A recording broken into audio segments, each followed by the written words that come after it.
welcome to another episode of The Brand Called You, a podcast and video show which brings you leadership lessons, knowledge, and experience from hundreds of successful individuals from around the world. If you're new to the channel, please subscribe so you won't miss a new episode. I'm your host, Frits Bussemaker, and today I'm very happy to have a conversation with Amit Paul. Amit, welcome to the program. Thank you so much, Fritz. It's great to be here. Amit, I'm going to very briefly introduce you to our audience. You're currently living in Reykjavik, Iceland, Yep. but you grew up in Sweden. You're the co-founder of Innrwrks, a transformation lab. But before that, you also joined the family business, Paximer, as a managing director. It's actually very interesting. I've noticed that this is what's on your LinkedIn profile. Very professional setting. But if I type in your mail, your name and try to find out a little bit more, then all of a sudden I come across Swedish businessman and singer. You were a member of the Swedish pop band, the 18s. Yep. Do not know how much the audience will remember that, but at its time, it was one of the best-selling bands from Sweden. Yep. Yes. Again, hey, I mean, thank you so much. Join that. I'm going to just start off. Is it coincidence, or is there is a reason why you said, okay, I'm going to ignore that past I had as a singer on my LinkedIn profile? Oh, that's a really good question to start with. I think, my proclivity, or like as I was growing up, I was very much steeped in a academic home of like following the rules and wanting to do good and being good and so forth. And so there's a certain kind of, I think, linearity or like coherence that's expected out of those types of identities that you're forming. And so the 18s for me is like 25 years ago, and then we quit about 20 years ago, and I was 20 when we stopped. And so, literally it took me 17 years before I even started talking about that I had been in the 18s. Like if somebody would come to me and say like, oh, but you're famous, I know you, I would generally kind of lower my eyes and feel a little bit ashamed and like, uncomfortable and didn't really know what to do with it. And then, now it's like 3-4 years ago that I really felt like I came into relationship with that part of me. And at the moment, it's also like an active part of my life. We're reunioning and touring again. And so like, I'm also the music guy all of a sudden. So it's we could dive deep there, but it's a very strange relationship. And I think, probably if I would write my LinkedIn now, it would be more visible. Yeah. You can always make an update. I think so. Yeah, I think I need to. Well, I can only imagine that having that experience, that exposure on such a young age is going to give you so much life lessons you can also take on board in all the current things you're doing, or Yeah. something. Yeah. And I think, part of it for me has been,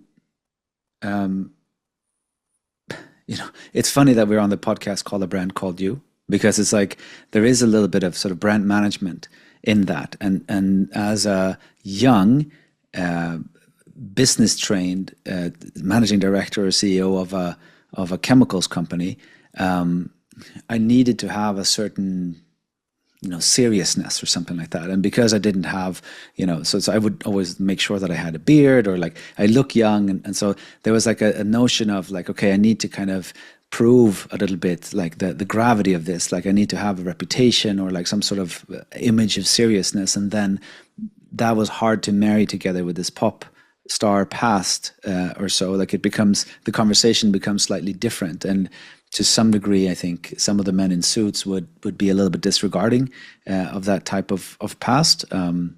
Now that I'm more systemically oriented and like working in a different way and working with more of these identities and also some of the theory and so like psychological understanding of how things actually work, I see it differently. But at that time, it was about sort of simplifying a little bit and like being able to get to the point a little bit, and that was probably misdirected having learned a little bit more about relationships and people, but nonetheless that's the thinking that I was doing back in my younger self. Yeah. You're almost describing the imposter syndrome.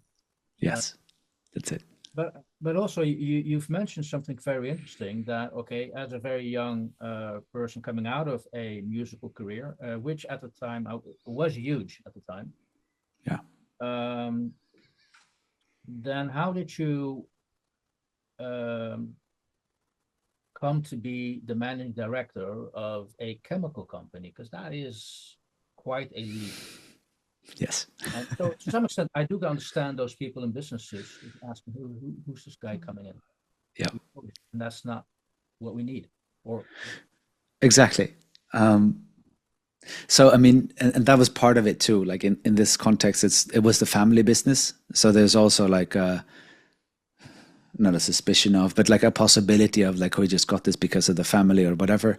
And so I felt like I had something to prove. I think it's also important to like, which might be strange, but I think it's interesting maybe to hear that as a story. But like my perception, even though we sold like 6.5 million albums, we were like number one on a number of charts in a number of different countries over the world. We toured with Britney Spears and with like NC. So like we were really sort of at that top level of pop at that time. To me, I never felt like I personally was successful in that. I was part of something that was successful, but I felt like a lot of my focus and attention was on the things that I didn't do, or like the failures that I'd had, or like it could have been more of that, or I was longing for this or that. And so I think the imposter syndrome, you mentioned that was very much alive for me. Like I was undeservingly having this large of like this amount of success, or like who was I to dot dot dot, like, so partly maybe some of the Swedish thinking, but also like from my family makeup. So those things kind of played together, and the family business was the family business also. And so I was there on my merits, but also because I was the son, and like I'm one of the few people that could really understand my father and work with him in a good way, and nudge him to like these different commercial ventures. He's a very engineering person, so yeah. can you self-assess now that, and then we'll come back, go to your current job, but Hmm. it triggered me an interesting, my curiosity now. You said, okay, it's part, you could say, merit and part being the son. And by Yeah. do you have siblings who could have also taken that job, or was it yours to have? It was kind of my sister is 2 years younger, but she was oriented elsewhere. She was more in global health. So yeah. No, that's good. So uh, it is part merit. You mentioned that. So Yeah. you have been able to prove, at least to your father in the beginning, hey, look, you are worthy of getting that role. Yeah. Yeah. Yeah, indeed. And I mean, I had a degree from Stockholm School of Economics, which is like a decently rated business school. And I had an offer and accepted an offer, or I had an offer from Bain. I worked at Bain for a while. And so arguably like there was merit, but I didn't really feel it in me. And so there was that sort of inner outer, you know, and other people would perceive me differently than I was looking at myself. And I had a very strong, harsh inner critic, which is, you know, he's finally coming to rest a little bit, but it's taking the better part of my 40 years or 42 years of life to get there. So Amit, you now I'm making an assumption, but you mentioned like having this voice in the back of your head, Yeah. uh, telling you maybe this is not for you. But um, when you left the organization, was it with your head up high? So look, I've actually done a good job, but it's not what I want to do. Yeah. Yeah. That's what it felt like. I mean, I spent 10 years in the organization. I think we've really positioned, we're a small company out of Sweden, and we really were always included in all of the review papers. And so we really built a platform that was extraordinary. The market didn't really happen yet, so commercially you can always have like a question about like how well it went and so forth, but I think it had to do with market conditions and conditions of the nature of the sales that we did. But I really felt like, okay, I can leave now, because it's like I don't know where to go anymore. Like I've really turned every stone. I'm convinced that like no one else could have done a different or a better job, because like these were just the cards that I was dealt, and I made the most out of them. So yeah. And in It your was succession time. planning, as an MD, you have to do succession planning. Did you promote from within, or did you hire somebody outside to take over from you? We ended up doing a lot of actually like taking the company apart a little bit and like getting the different parts settled in different domains. And so we were able to kind of get rid of some of the assets and some of the products we've been maintaining with partnerships, and now we're looking to transition them and so forth. So it's been sort of a slow process of taking apart this company. And part of that has also to do with the company as such. It was never sort of situated as like a huge commercial company. It was always a technological company. It was always sort of a passion project for my father. He was really, really passionate about new, sustainable, more health conscious chemistry. And so him being able to do that was kind of the core that the company was revolving around. And so also it's not until now, I mean, he's 78 now. So it's not until now lately that he's felt like he wants to retire or like do something else with his time and have less dependencies on him. And so with his wish, like truly genuinely being that, that's when we said, okay, so then we can really take apart the company and do the sales and like structure this in a nice way. So your father founded the company. Yeah, in 85. Mm-hmm. Right. What you've done with it in your role and how it's now progressing. Yeah. Does he ever reflect or comment on that? Is he happy with where it's going to? I think it sort of remains to be, it's still like an open thing for him. And so there's a real, I think, sense of I think what he felt we were able to do together was to really drive this vertical or like this particular product to its endpoint. And so we really gave it a shot. Like we invested a bunch of money and time and effort into doing this. And we've learned a lot. And so I think we kind of, it is that mentality of like not leaving any stone unturned.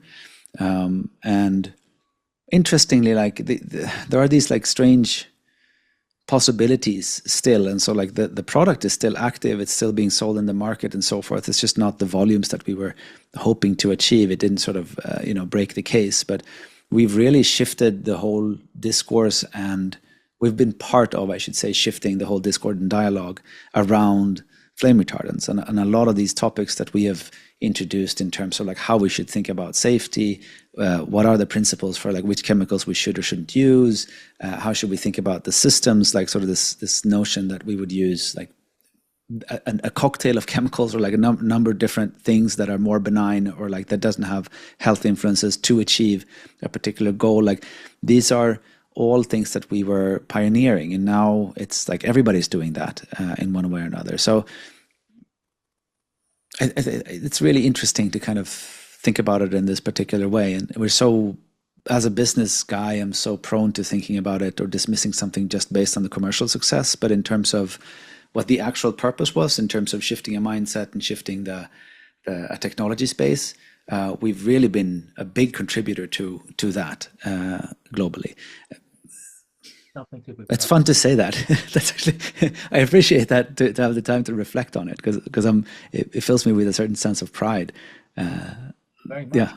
And no, if you're able to move the discussion, steer the discussion, more sustainable chemical industry, I think that's something to be very proud of. Now, Yeah. just struck me a thought. To what extent do you have advice for people similar in your position? Like, okay, there's a family business, next generation has been asked or invited to step in. Yeah. What would your advice be? You've done it, you've experienced it. Yeah.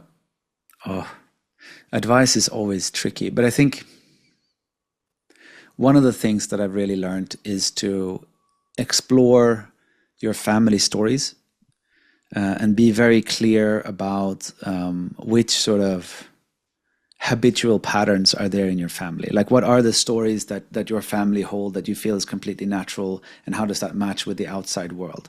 I feel like over the past 7 or so years, or like, yeah, eight years since I kind of felt like I also took myself on like a development journey or an inner journey or a spiritual journey or something like that, which is sort of also coincided with me having my first kid.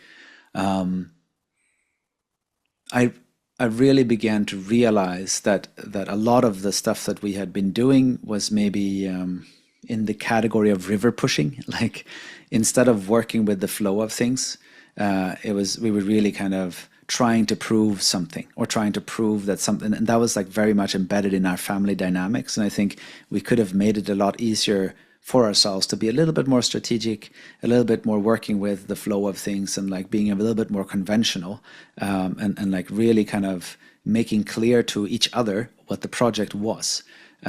So as I mentioned, in terms of like shifting a debate and moving a field and so forth, we've been very successful. But we always told ourselves that we were doing it for the commercial success. And so that caused a lot of pain and friction, I think, unnecessarily so.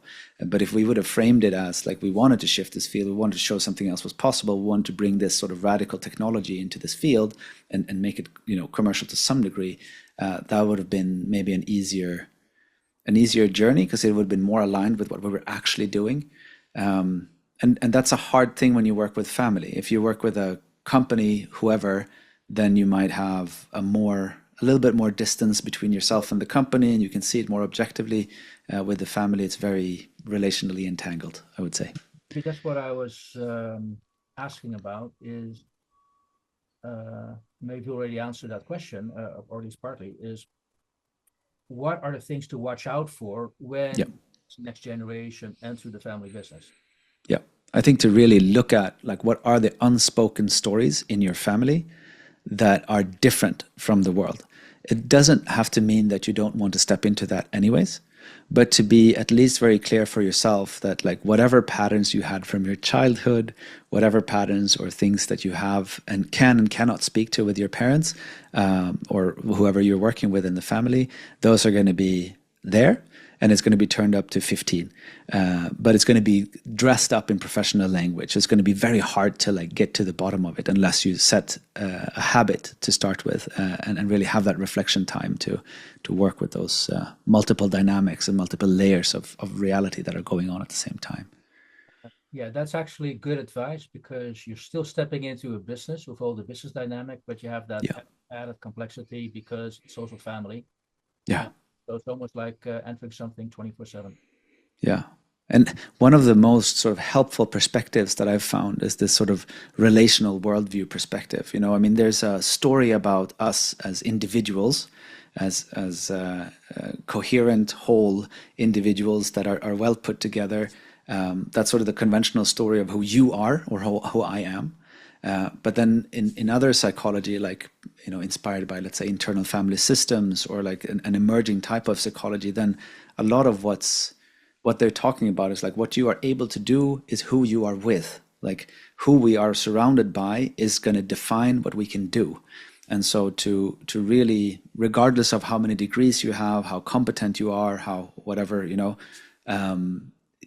who you are with is going to influence how much of that you have access to. And so I think this like Ram Dass quote is like, it's a good thing to remember. It's like, if you think you're enlightened, spend a week with your family, but I think that's like, if you think you're competent, spend a week with your family. Like it's going to really limit what you have access to in terms of information and identity so that you can be more or less efficient depending on how you really feel with your family. So to be honest with that is crucial, I think, when you work with, especially with family, but probably generally as well.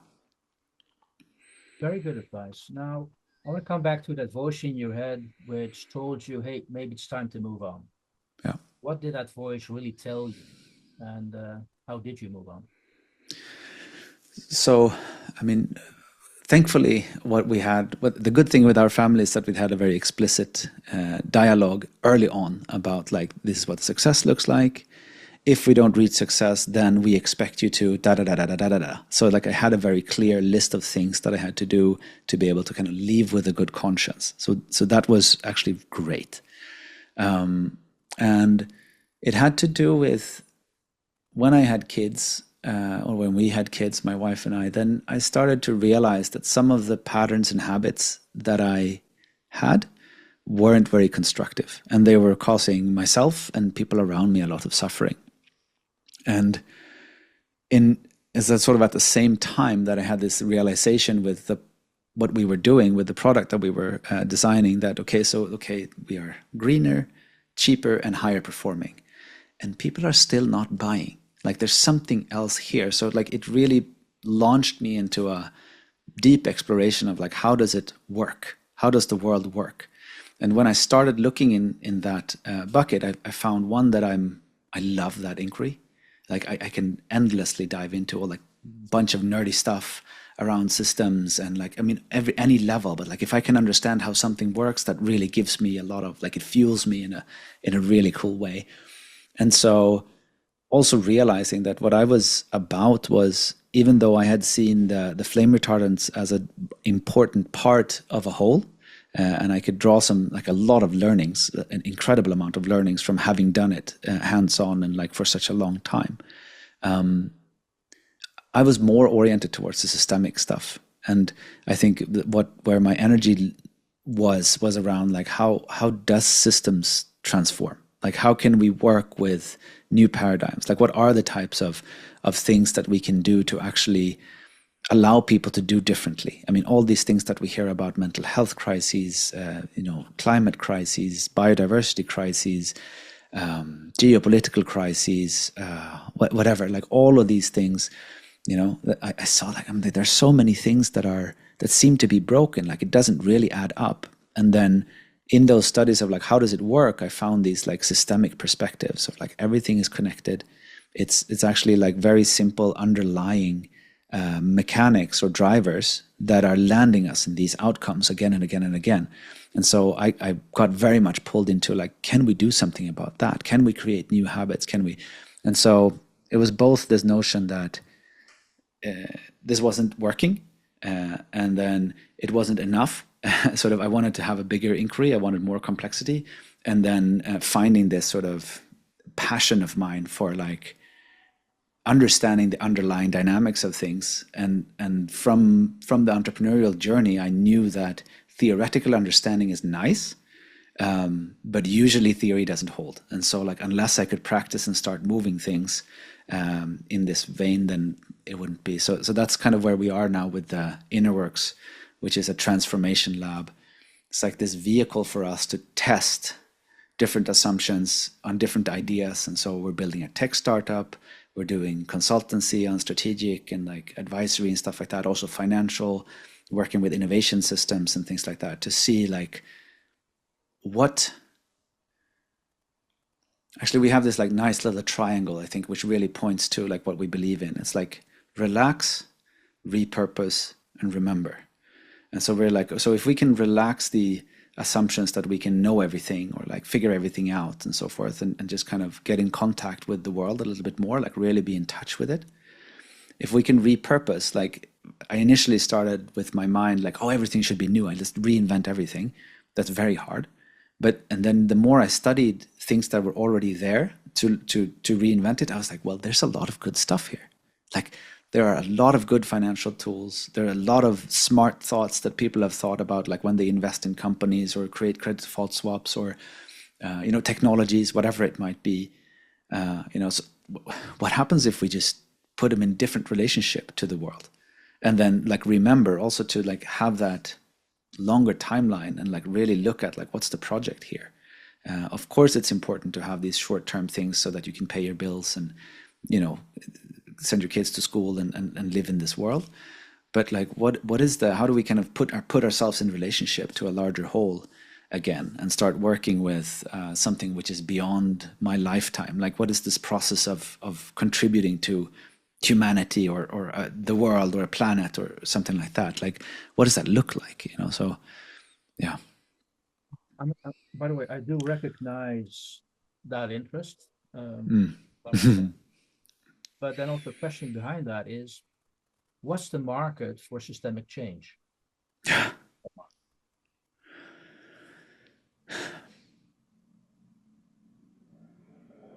That's a really good question. It's like, at least the way that I tend to think about it at the moment,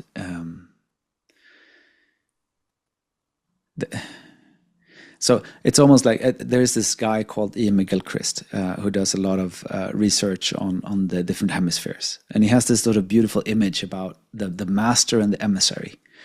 And so he's talking about there's one part of our brain which is sort of the master, which is this Zen-like character. He really holds with integrity a question. He looks at a bigger thing. He has in his presence, in his beingness, he holds a lot of skill and potential, and sort of he has this ability to hold the larger inquiry, which is sort of, depends a little bit on which language you want to use, but like it's like he's about living into the mystery, or like this thing that we cannot possibly know, but that seems to be possible, like this thing that calls us, like the greater potential of something, or like that which has not yet been manifest, or that has not happened yet. And then he has another guy like running around, or girl for that matter, and this is the emissary, and he's like doing all this stuff. He's like very busy, and he's like, oh, this project and that project and this thing and that thing, and then so the first thing would be the right hemisphere, and the second thing would be the left hemisphere. And what Ian McGilchrist is kind of proposing is that what we have done with modernity and this particular notion is like we've put everything in the left hemisphere. So like everything that we can measure, that's the only thing that exists. The other stuff doesn't. So we're like very stuck in this emissary thing. But it's just he's always serving when they're in right relationship. He's always serving something bigger, someone that is holding this bigger inquiry. And so I think you're right. Like in the current market, and the way that we think in our economic systems and our financial systems and the stories we tell, there isn't much of a market for it. But I happen to be one of those people that, especially coming from the materials industry, like I've seen firsthand that even when we do synthetic chemicals, even when we do like all of these abstractions that we make, but like plastics or whatever it might be, that's kind of where we're trying to produce more with less, so to say. That would be the base reality. It's still connected to the ecosystems. Like there's no way to get away from this material substrate that we're also made of. And so there's I think it's urgent. It's an urgent question to discover or reveal at least this connection between our fundamental sort of material reality and the way that we are doing things. And in a way, like this limits to growth type approach, or like you can't have unlimited growth on a limited planet. Like this type of thinking, I think, is conducive. So we need to somehow shift the value paradigm and shift what it seems to be about, and maybe stop thinking that it joy or profit or riches, or actually wealth is a good word, like in the original, like this combination between material and spiritual wealth. So like wealth doesn't really lie out there. It's a posture. It's something that you come in with. If you perceive that you have enough to start with, then maybe you do, and then everything else is a bonus, so to say. So there's like it's a very deep question. I don't know if I did a good job explicating it, but I think it's a really fundamental question. It's a really, really, really central question. Yeah. This is the question you have to be able to answer. Otherwise, probably not be able to pursue that systemic change as well. Yeah. Hey, I mean, I'm fascinated by what you're sharing. I'm also a little bit conscious of the time for the podcast, so I want to end with a couple of personal questions. And the first one is, where do you draw your inspiration from? Oh, at the moment, in terms, I love, for me, the systemic perspective has been wonderful. And so like I'll mention, there are a few, I don't know if they would frown upon calling them grandmothers, but there are a few elder women that I really pull from. So Vanessa Andriotti is a really important thinker for me. Nora Bateson is another one that's really with integrity holding this question, and also being able to talk about these questions with integrity. Maybe I'll stop with those two. But Grace Romanchi is also one of those like inspirations. She's in the tech space, she's in the crypto space, and they're really with integrity holding this question of what does it mean to contribute to whatever it is beyond our lifetime, to our kids or our grandchildren, and to create the conditions conducive to life. This frame that they're holding is beautiful. Two more. First of all, then, is what's your definition of success? You mentioned you had one crystal clear in your organization. Is it the same one, or do you have a different definition of success today? Yeah, definitely. I would say, I mean, actually, what you asked, like for me, I'm oriented towards transformation, and so I'm much less inclined to define it in numbers on a bank account today, and maybe more in relationship to things like joy, relaxation, ease, and that doesn't mean not doing things, but it's just like a different way of doing things. So like I'm really cultivating my capacity for effortless action, or wu wei. Like that's my definition of success. Can I get a lot of things done without effort? You know, like not force but power, like to really tap into the flow of things and be in alignment. This is what I'm aspiring to learn. Being able to go with the flow. Yeah, exactly. And interestingly, like I find that, I don't know, I mean, if I would tell you, I think I'm involved in 10 different initiatives and projects on a global level at the moment, and I'm able to, and I can feel that capacity increasing. So I'm more efficient and more successful, I think, in both monetary terms and in terms of like getting things done or like contributing to this movement than I've ever been. And I'm more relaxed, less stressed, less imposter syndrome, more thriving, more joyful, more balanced. So I can certainly see that it's possible, and it doesn't mean I'm going to lie on the couch. And I love the, being involved in the thick of things. Yeah. Hey, one final question. You've already alluded to that, maybe a comeback, touring again, a coming full circle. Again, is that going to be like a separate entity, or in the second time around, do you see that it's going to be integrated in what you just talked about? I mean, in a way, it is separate. I have a lot of separate work streams, so to say, but it feeds this general inquiry of like what happens when we can shift the way that we do things. And so like the nature of how I come into the touring and those things are it's completely different now, and I kind of I bring my full self.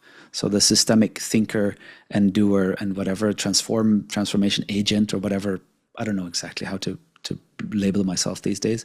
He's also part of me on stage, and I will talk about these things with the fans, even though they are oriented in a different way. Then he's there. So this meditation, this is a Buddhist meditation that's like, this too is I. And I try to bring that with me everywhere, both in my different careers and different identities, as a father, as a change maker, as a pop star. But it's also for, when I have a challenging conversation, I try to orient myself in such a way that like, how is this teaching me something? How is this person, this other that I'm perceiving at the moment, how is that also me? What is the gift here? Yeah. But maybe some audience members now are very curious what's going to be the tour schedule, or is that too early days?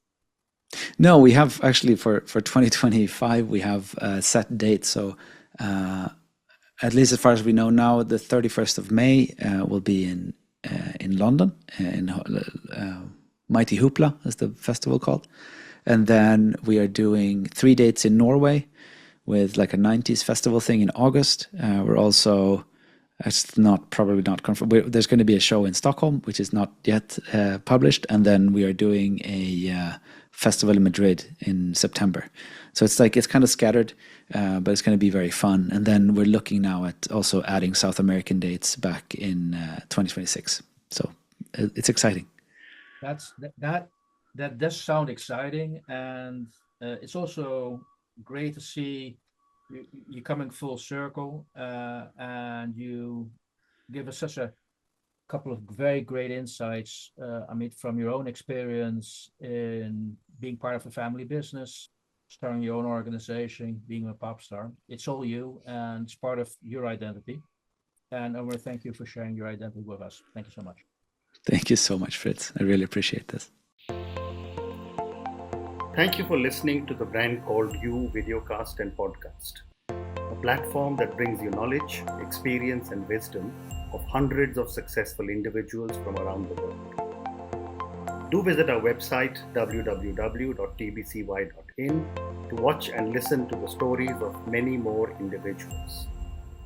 You can also follow us on YouTube, Facebook, Instagram, and Twitter. Just search for the brand called You.